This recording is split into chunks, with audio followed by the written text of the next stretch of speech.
जनगण मन अधिनायक जय हे भारत भाग्य विधाता।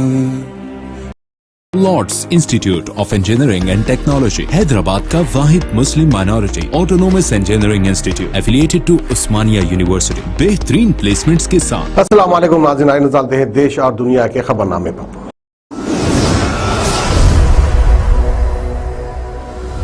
सच न्यूज खबरनामे में आप सबका इस्तकबाल है। आज की सबसे बड़ी खबर आ रही है वैशाली से, जहां पर गंगा में समाये 20 लोगों की अब तक खबर नहीं मिल पाई है। उफनती नदी में हाई टेंशन तार से ये नाव टकराई थी, जिसके बाद लोग लापता हो गए। बताया जा रहा है कि नाव हाई टेंशन 4 की चपेट में आ गई थी, जिससे तकरीबन 3 दर्जन से ज्यादा लोग झुलस गए थे। 15 से 20 लोग अब तक वहाँ लापता हैं। इस हादसे में झुलसे लोगों को पटना के फतुहा प्रखंड के अलग अलग अस्पतालों में भर्ती कराया गया है, जहां सभी का इलाज चल रहा है। अब इस हादसे में पटना प्रशासन की लापरवाही सामने आई है। घायलों ने घटना की पूरी कहानी बताई है। वैशाली जिले के राघोपुर निवासी वीरेंद्र दास पटना में मजदूरी करते हैं। वो सभी उसी नाव में सवार थे जो गंगा नदी में हादसे का शिकार हुई। इस हादसे में वीरेंद्र दास बुरी तरीके से झुलस गए और उनके शरीर पर कई जगह जलने के निशान है। वीरेंद्र के सर पर भी चोटें आई हैं। वीरेंद्र दास ने बताया कि रोज की तरह सैटरडे की रात 8 बजे पटना के कच्चे दरगाह इलाके से खुलने वाली नाव पर सवार होकर राघोपुर अपने गाँव जा रहे थे। जब नाव गंगा के बीच पहुँच गई तो नदी में बढ़ते जलस्तर यानी कि बाढ़ की वजह से नाव के पतवार हाई टेंशन से जाकर टकरा गई।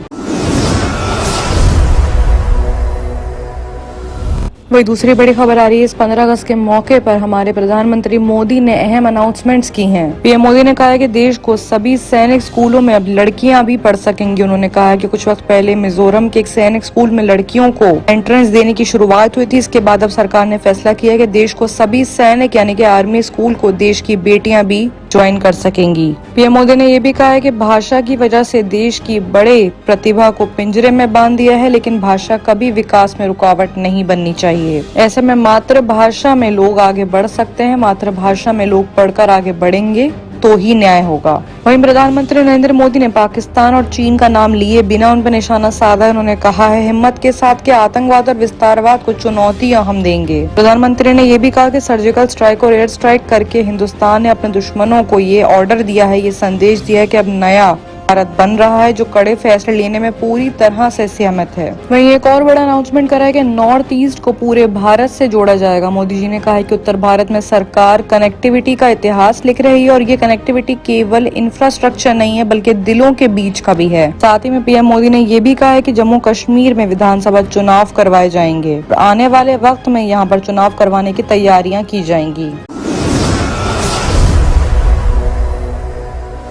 वही एक और बड़ी खबर आ रही है बांग्लादेश से, जहां पर मंदिरों और हिंदुओं की दुकानों पर हमले में 2 लोगों को गिरफ्तार कर लिया गया है। हादसा सैटरडे को दोपहर को रूपसा के शियाली गांव में हुआ था। हिंदू समुदाय से कनेक्शन वाले लोगों का कहना है कि हमलावरों ने 4 मंदिरों में तोड़फोड़ की है और मूर्तियों को भी काफी नुकसान पहुँचाया है। हालांकि अब तक पुलिस ने इस बात की कोई खास खबर पुष्टि नहीं की है कि कितने मंदिरों को नुकसान पहुँचा है और मूर्तियाँ भी तोड़ी गयी है या नहीं तोड़ी गयी है। पुलिस का सिर्फ ये कहना है कि सैटरडे यानी शनिवार रात को इस केस को दर्ज कर लिया गया है, जिसके बाद ये गिरफ्तारी हुई है। लेकिन इस मामले में किसको गिरफ्तार किया है ये पुलिस ने अब तक नहीं बताया है। हादसा नमाज पढ़ने के दौरान हुआ है। एक और बड़ी खबर आ रही है यूपी से, जहां पे उत्तर प्रदेश के 19 लोगों ने मुसलमान से हिंदू में अपने आप को धर्म परिवर्तन में ढाल लिया। इसका पूरा मामला आपको बताते हैं। यूपी के शामली जिले में मुस्लिम समुदाय के एक ही परिवार के 19 लोगों ने मंडे को मंदिर में पूजा अर्चना और हवन करके हिंदू धर्म को अपना लिया। इन लोगों का कहना है करीब 12 साल पहले इन्होंने इस्लाम धर्म अपनाया था, लेकिन अब वो फिर से हिंदू धर्म में वापसी कर रहे हैं। शामली जिले के कांदला के मोहल्ले राय जगदान निवासी शहजाद ने अपने 3 परिवारों के साथ महाभारत कालीन सूरजकुंड मंदिर पहुंचकर शुद्धि हवन हिंदू धर्म में हिस्सा लिया। इसके बाद तीनों मुस्लिम परिवारों ने धर्म में वापसी कर ली। इस इलाके में रहने वाले मोहम्मद उमर और उनके परिवार के 18 लोगों ने भी हिंदू धर्म अपना लिया है। उमर के बेटे राशिद ने बताया है कि 12 साल पहले मेरे पिता यानी कि पापा ने परिवार सहित मुस्लिम धर्म अपना लिया था। हमें तब पता नहीं था, हम लोगों को धोखे में रखकर हमारा धर्म परिवर्तन कराया गया था। हमें डराया धमकाया भी गया था, लेकिन अब हम सब ने पूरे परिवार के साथ हिंदू धर्म में वापसी करने का फैसला किया है। यूपी में इस तरह के हैरतअंगेज मामले काफी कम आते हैं, लेकिन ये मामला काफी अलग और हटके है।